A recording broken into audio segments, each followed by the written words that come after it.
உள்ளாட்சி அரசு செய்தியால் இணைவோம். ஸ்ரீ ராமகிருஷ்ணா மகளிர் கல்லூரி ஒருங்கிணைப்பு விழா. கோவையில் உள்ள ஸ்ரீ ராமகிருஷ்ணா மகளிர் கலை அறிவியல் கல்லூரியில் 1ஆம் ஆண்டு மாணவியருக்கான ஒருங்கிணைப்பு விழா நடைபெற்றது. SNRS சன்ஸ் அறக்கட்டளையின் நிர்வாக அறங்காவலர் முனைவர் சுந்தர் ராமகிருஷ்ணன் அவர்கள் நிகழ்ச்சிக்கு தலைமை தாங்கி பேசும்போது, தேசிய அளவிலான பல்வேறு ஆய்வுகளில் கல்லூரி பெற்ற சிறப்புகளையும் விருதுகளையும் பற்றி குறிப்பிட்டார்.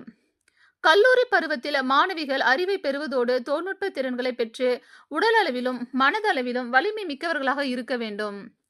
வாழ்க்கை முழுவதும் தொடர்ந்து கற்பதற்கான ஆர்வத்தை வளர்த்து கொள்ள வேண்டும் என்றார்.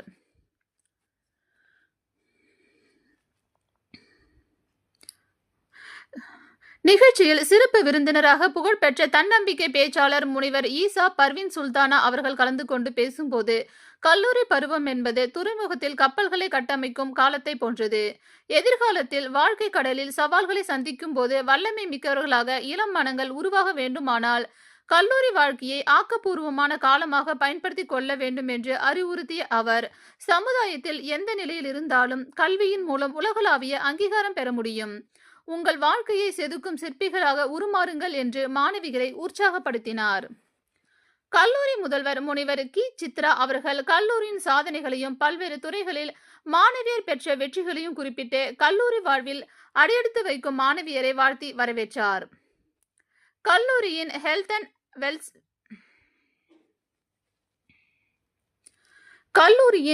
அண்ட் வெல்னஸ் கிளப் சார்பில் ஸ்ரீ ராமகிருஷ்ணா மருத்துவமனை மூலம் பார்வையாளர்களுக்கு இலவச மருத்துவ பரிசோதனைகள் செய்யப்பட்டன.